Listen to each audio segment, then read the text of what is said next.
Welcome back. पिछले 2 दिनों के दौरान पाकिस्तान में 2 बड़े हादसात रोनुमा हुए। दोनों ही वाक़यात बड़े अफसोसनाक हैं, जिन्होंने हमारी रेस्क्यू सर्विसेज पर सवालिया निशान उठाया है। पहला वाक़या हफ्ते के रोज़ पेश आया जब कराची के साहिल पर 12 अफराद डूबकर जहाँ बहक हुए। ये तमाम अफराद एक दूसरे को बचाने की कोशिश में समंदरों की लहरों में फंस गए। बचाने वाला इनको कोई मौजूद नहीं था वहाँ। फिर दूसरा वाक़या कल इस्लामाबाद का है। अवामी मरकज़ में आग लगी थी और 2 अफराद की जान गई, जिनमें से एक शख्स की मौत बिल्डिंग से कूद कर हुई। और रेस्क्यू इदारे सिर्फ इसलिए उसको नहीं बचा सके क्योंकि उनके पास जो मतलूबा इक्विपमेंट था वो मौजूद नहीं था। मौके पर मौजूद पुलिस और रेस्क्यू एहलकार चटाई पकड़कर ऊपर से नौजवान के कूदने का इंतजार करते रहे, और जब नौजवानों ने छलांग लगाई तो उनकी जान चली गई। 2 नौजवान थे जिन्होंने बिल्डिंग से छलांग लगाई, जिनमें से एक मौके पर ही दम तोड़ गया, जबकि दूसरे की हालत इंतहाई तशवीशनाक है। तो इस तरह के जो वाक़यात हैं, रेस्क्यू इदारों की बेबसी यहीं तक महदूद नहीं है। अवामी मरकज़ के एक फ्लोर पर लगने वाली आग पूरी बिल्डिंग तक फैल कैसे गई, और फिर जो फायर ब्रिगेड है, 7 फायर टेंडर्स मिलकर भी उसको आग को नहीं बुझा सके थे। आखिरकार NDMA और नेवी के फायर फाइटर्स को बुलाना पड़ा, जिन्होंने आकर आग पर काबू पाया। तो ये दोनों वाक़यात बहुत ही अफसोसनाक हैं, जिनके बाद जो रेस्क्यू इदारे हैं उनकी कारकर्दगी पर सवालिया निशान है कि इन वाक़यात से पता चलता है कि हमारे जो रेस्क्यू इदारे हैं उनकी कैपेसिटी क्या है। और ये सब कुछ पहली बार नहीं हो रहा है। कराची की स्टेट लाइफ बिल्डिंग की इमारत में 2012 में ऐसा हुआ था। आपको याद होगा कि जब एक नौजवान जो कि इंटरव्यू देने उस इमारत में आया था, आग से बचने के लिए बहुत देर तक बिल्डिंग से लटका भी रहा, लेकिन बर वक्त इमदाद नहीं पहुंची और उसने छलांग लगा दी। तो इस तरह का वाक़या पहले भी देख चुके हैं। फिर सानहे बल्दिया फैक्ट्री, सबको याद है, आज पूरे 5 साल गुजर चुके हैं इस सानहे को।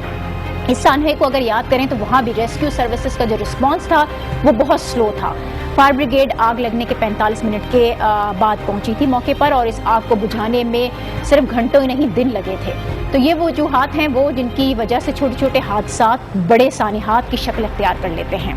इसको किस तरह से रोका जा सकता है, कौन सी तदबीर इस्तेमाल की जाएँ, इस पर हम बात करेंगे। हमें फवाद अतीक बारी साहब ने ज्वाइन किया है, फायर एंड रेस्क्यू एक्सपर्ट हैं। बहुत शुक्रिया फवाद साहब आपका। पहले तो समंदर में डूबकर जाँ बहक होने वाले 12 अफराद, एक बड़ा वाक़या, फिर इस्लामाबाद अवामी मरकज़ में लगने वाली आग कि एक शख्स बिल्डिंग से कूदता है और उसको रेस्क्यू नहीं किया जा सकता। हमारे रेस्क्यू इदारे में खामियां हैं क्या, प्रॉब्लम्स हैं कहाँ पर, जिनको दूर करके इस रेस्क्यू सर्विसेज को बेहतर बनाया जा सके? देखिए, हम सारी जिम्मेदारी रेस्क्यू इदारों पर नहीं डाल सकते। रेस्क्यू 1112 जो पंजाब और KPK में है वो तो जदीद तकाज़ों पे बनाया गया है। उनके पास आलात भी हैं, क़ुव्वत भी है, काम करने वाले तजर्बेकार लोग भी हैं। लेकिन जहाँ आग लगती है जिस इमारत के अंदर, हमें ये देखना होगा क्या उस इमारत के अंदर आग से बचाव के इंतज़ामात हैं। पाकिस्तान में फायर बिल्डिंग एक्ट 2016 फरवरी 2017 में मंजूर किया गया, जिसको प्रेसिडेंट ऑफ पाकिस्तान ने साइन किया।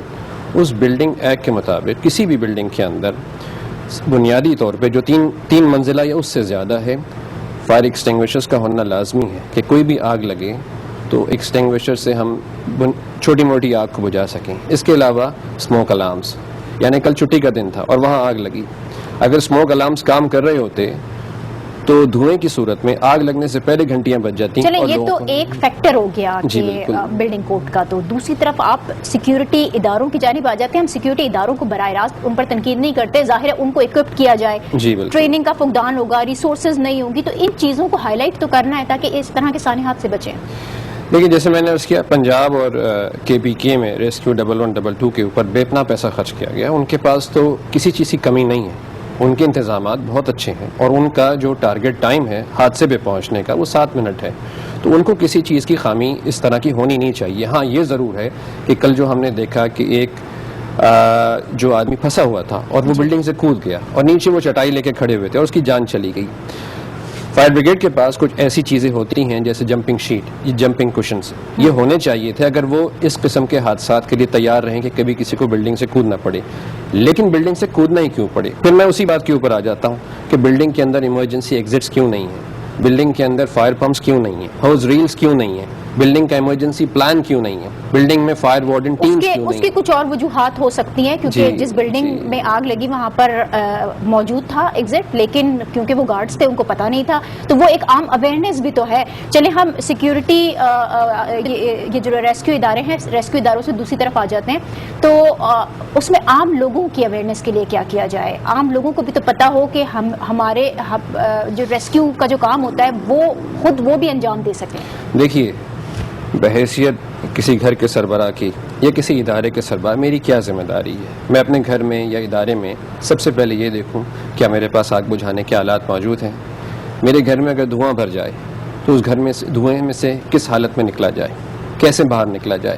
کپڑوں میں آگ لگ جائے تو اس کپڑوں میں آگ لگنے سے اپنے آپ کو کیسے بچایا جائے. اسی طرح اگر کچن میں آگ لگ جائے فرائی پین میں تو کیا ہم پانی کا استعمال کریں گے. اسی طرح ہمارے ڈسٹریبیوشن بورڈ میں آگ لگ جائے بجلی کی تو کیا ہم پانی استعمال کریں گے. یہ ساری باتیں ہیں جو میں نے سوالات کیے, میں جوابات بھی دے دیتا ہوں آپ کو اس حوالے سے کہ آگ بجھانے کا آلہ فائر ایکسٹنگوشر گھر میں بہت ضروری ہے. کسی بھی حادثے کی صورت میں کسی بھی دفتر میں گھر میں آگ کو آپ قابو کر سکتے ہیں. دھواں بھر جائے تو آپ کرال کر کے فوجیوں کی طرح زمین پہ کرال کر کے نکلیں, کیونکہ لوگ زیادہ اموات دھوئیں سے ہوتی ہیں نہ کہ آگ لگنے سے, جلنے سے نہیں ہوتی ہیں. اسی طرح اگر کپڑوں میں آگ لگ جائے تو آپ لوٹ لگائیے, یعنی قلبازیاں جسے کہتے ہیں, لوٹ لگا کے رول کر کے اپنے چہرے کو ہاتھ میں سے کور کر لیجئے اور رول کر کے اس میں سے نکلیے. چلیں یہ تو عام لوگوں کو کیا احتیاطی تدابیر اختیار کرنی چاہیے وہ ہو گیا, لیکن جو ہمارے اپنے ادارے ہیں ان کی بھی کارکردگی کو بہتر بنانا ہے. اب ایمبولینسز کا جو سسٹم ہے, آپ سے جس طرح سے بات ہو رہی تھی, تو کیا یہ ذمہ داری بھی انہوں نے فلاحی اداروں نے تو سنبھالی ہوئی ہے, لیکن جو فائر بریگیڈ کا سسٹم ہے اب وہ بھی فلاحی اداروں کو سنبھالنے پڑے گا. جی, آج سے 30 سال پہلے صدر میں ایک ایمبولینس کراچی میں کھڑی ہوا کرتی تھی, اس کے بعد ایدی بنا, دوسرے ادارے بنے, امن بنا. آج کراچی میں ہر 1 کلومیٹر پہ آپ کو ایمبولینس کھڑی ہوئی نظر آتی ہیں اور کسی بھی حادثے کی صورت میں بہت برق رفتاری کے ساتھ پہنچ جاتی ہیں. فائر بریگیڈ معذرت کے ساتھ اگر میں کراچی کی بات کروں, 90 کی دہائی میں, آج سے 20 سال پہلے کراچی میں 70 فائر ٹرکس تھے. آج کراچی میں صرف 14 فائر ٹرکس ہیں. کراچی میں اتنی ہائی رائز بلڈنگز ہیں, ہمارے پاس کل 3 سنارکلز ہیں, جس میں سے جو زیادہ سے زیادہ ہائٹ ہے جس پہ جایا جا سکتا ہے وہ صرف 10 فلور ہے. آپ 20 منزلہ اور 26 منزلہ عمارت میں آگ کیسے بجھائیں گے؟ اور پھر کراچی کی 80% عمارتوں میں آگ بجھانے کے انتظامات بھی موجود نہیں ہیں. اس کے علاوہ جو کنجسٹڈ گلیاں ہیں وہاں پر گاڑیوں کا داخلہ ہی بڑا مشکل ہو جاتا ہے. بالکل. اب جس طرح یہ ایمبولینس سروس شروع کی گئی تھی, میں تو یہ کہوں گا کہ فائر بریگیڈ کے حوالے سے بھی لوگ آگے آئیں. چیمبر آف کامرس ہے, سائٹ انڈسٹری ہے, کاٹی ہے, اپنے اپنے علاقوں میں فائر ٹینڈرز, سنارکلز, فنڈز نکالیں اور لوگوں کی جان بچانے کے لیے, کیونکہ کوئی بھی حادثہ معصوم جانے لے جاتا ہے اور پراپرٹی کا بھی بے انتہا لاس ہوتا ہے. کل آپ کے سامنے ہے, لوگ بھی گئے اور پراپرٹی کا بھی ہوا. ٹھیک ہے, بہت شکریہ فواد عتیق باری صاحب اسٹوڈیو میں تشریف لانے کے لیے. فائر اینڈ ریسکیو ایکسپرٹ ہمارے ہمراہ موجود تھے اور جو احتیاطی تدابیر اختیار کرنی چاہیے اس سے ہمیں آگاہ کر رہے تھے. اور جب احتیاطی تدابیر کی بات ہوتی ہے تو وہی احتیاطی تدابیر جرنل